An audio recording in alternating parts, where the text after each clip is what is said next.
Islam menegaskan bahawa sesuatu jawatan bukanlah medan untuk dibanggakan ataupun untuk dimegahkan. Sebaliknya ia adalah medan pertanggungjawaban. Setiap keputusan yang diambil, setiap tanda tangan yang diturunkan, setiap pandangan yang dikemukakan, serta setiap kelulusan yang diberikan akan diperhitungkan di sisi Allah Subhanahu wa taala, sama ada ia membawa maslahah ataupun kemudaratan kepada masyarakat. Justru saya ingin mengingatkan seluruh ahli majlis akan sentiasa menerapkan dan menghayati tunjang kepada dasar membangun bersama Islam, iaitu ubudiyah, mas'uliyah dan ikhlas dalam setiap urusan dan setiap keputusan yang diambil.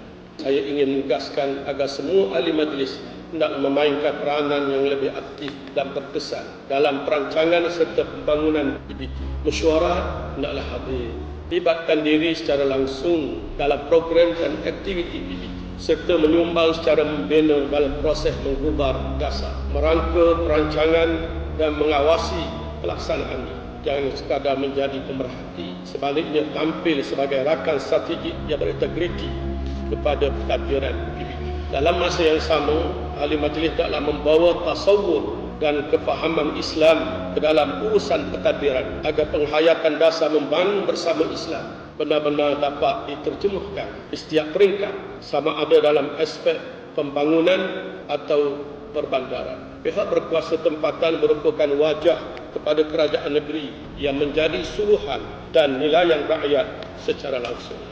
Setiap PBT telah diarahkan untuk menyediakan serta melaksanakan pelan tindakan Bandar Pintar berpandukan blueprint Bandar Pintar Negeri Kelantan 2040.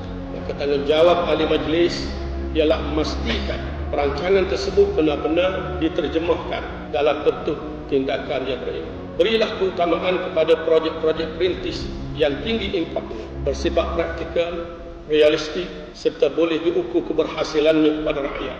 Ahli majlis hendaklah sentiasa bertanya, menilai dan menegur dengan hikmah agar setiap inisiatif Bandar Pintar ini benar-benar membantu memudahkan urusan rakyat, meningkatkan kecekapan perkhidmatan dan memperkukuhkan imej PBT sebagai pentadbiran yang progresif, berintegriti dan berpaksikan nilai Islam.